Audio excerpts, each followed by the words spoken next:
అందరికీ శుభోదయం అండి. నేను మీ రైతు బిడ్డ అంజలిని మాట్లాడుతున్నాను. చూస్తున్నారు కదండి, ఇదంతా కూడా మొన్న నేను నాగలు దున్ని పసుపు వేసాం కదండి. ఆ చేను చూడండి ఎంత చక్కగా పచ్చగా మొలిసిందో. చేను మొత్తం కూడా చాలా బాగుందండి. చేనంతా కూడా ఇలానే మాకు ఉందంటే దేవుడి దయ వల్ల బాగా ఊరిందనుకోండి. మాకు పెట్టిన పెట్టుబడి కన్నా డబ్బులు వస్తాయి. మేము ఎకరానికి వచ్చేసి కనీసం ఒక 4 లక్షలు పెట్టామనుకోండి, మాకు 10 లక్షల దాకా వస్తుంది. పసుపు దేవుడు చల్లగా చూసి ఊరితే ఇలానే ఈ మొక్కనంతా కూడా మేము జాగ్రత్త చేసుకుంటామండి.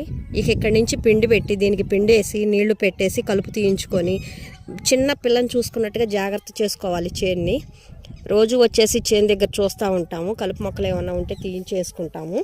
ఎక్కువ కలుపు వస్తేనేమో పని వాళ్ళని పెట్టుకుంటామండి, కూలీల్ని. లేదంటే మేమే తీసేసుకుంటాము. ఇలాగా చేను అయితే నీట్గా శుభ్రంగా ఉంది, చాలా పచ్చగా ఉందండి. చూస్తున్నారు కదా, నాగల పట్టి నేను పసుపు వేసాను. ఈ పసుపు చేను చాలా పచ్చగా చక్కగా ఉంది. దేవుడి దయ వల్ల ఇలానే మంచిగా ఉండి మంచిగా పసుపు ఊరిందనుకోండి, మాకు పెట్టిన పెట్టుబడి కన్నా 2 వింతలు వస్తుంది. దేవుడు చల్లగా చూస్తే, చూడకపోతే మాత్రం మాకు ఆ సంవత్సరం నష్టమే వస్తుంది. రైతులకి పసుపేనండి మాకు పైకి లేపినా మమ్మల్ని కిందకి దించేసినా కానీ మాకు లాభ నష్టాలు వచ్చేది కూడా పసుపులో. నేను ఒకేసారి చేతికి పంట వస్తుంది.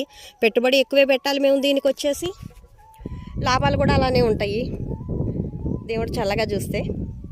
నా ఛానల్ని మీరు అందరూ సబ్స్క్రైబ్ చేసుకొని నా వీడియోస్ అన్నీ చూస్తున్నారు మీరు. అందుకోసం మీ అందరికీ ధన్యవాదాలు. నేను మీ రైతు బిడ్డ. మీ అందరికీ ఇంకొకసారి చెప్తున్నాను, ధన్యవాదాలండి. నా ఛానల్ని ఇలానే లైక్ చేయండి, షేర్ చేయండి, సబ్స్క్రైబ్ చేసుకోండి. నేను మీ రైతు బిడ్డ అంజలిని.